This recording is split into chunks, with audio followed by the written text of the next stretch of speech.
all of you to stop what you're doing and listen. Hey Bash fam, welcome back to Coach's Corner here at Bash Boxing. My name is Coach Vickie, and today we're going to be going over the hinge and the squat.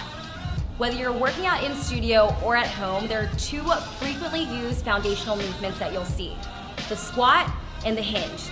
So to maintain proper form, ensure that you're safely going through these movements and getting the most out of your workouts, let's go through how to perform these movements correctly right now. So let's start off with your hinge.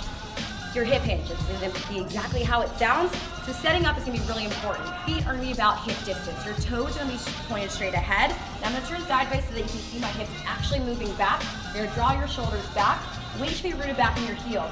Now I'm going to take my hands into my hip crease, hinge back. A really great cue here is you should be able to see your shoelaces. So if I look down, I see my shoelaces.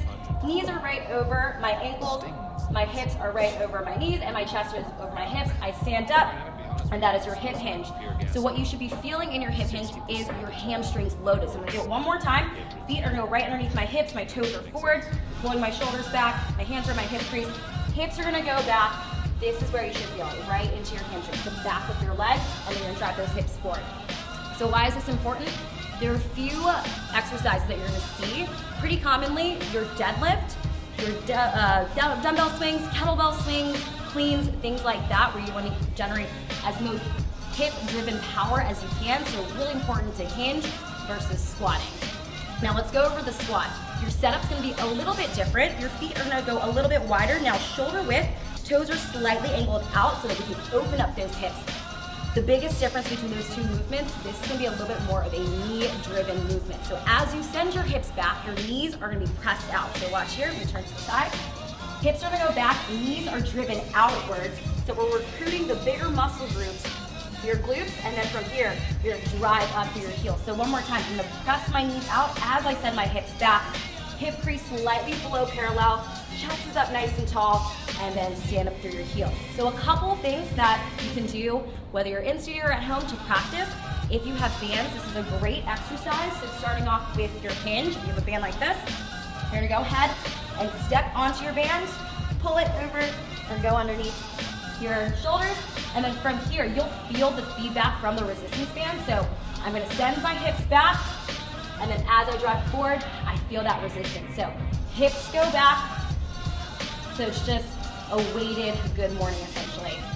Now, if you have a smaller band, another great exercise for your squat, you'll feel the feedback from the band. Again, I'm gonna set up my feet about shoulder width. My knees are driven out. Now I send my hips back. Knees are pressed out. I feel that band wanting to pull my knees in. I'm gonna press them out to recruit those bigger muscle groups, and then I'm gonna drive up through my heels. Sit down one more time, hold for a second, feel that feedback, and then drive up through your heels. Here are three common movements that you'll hear your coaches cue you to either hinge at the hips or use your hip hinge. Let's start off with your deadlift. Go ahead and grab onto your dumbbell.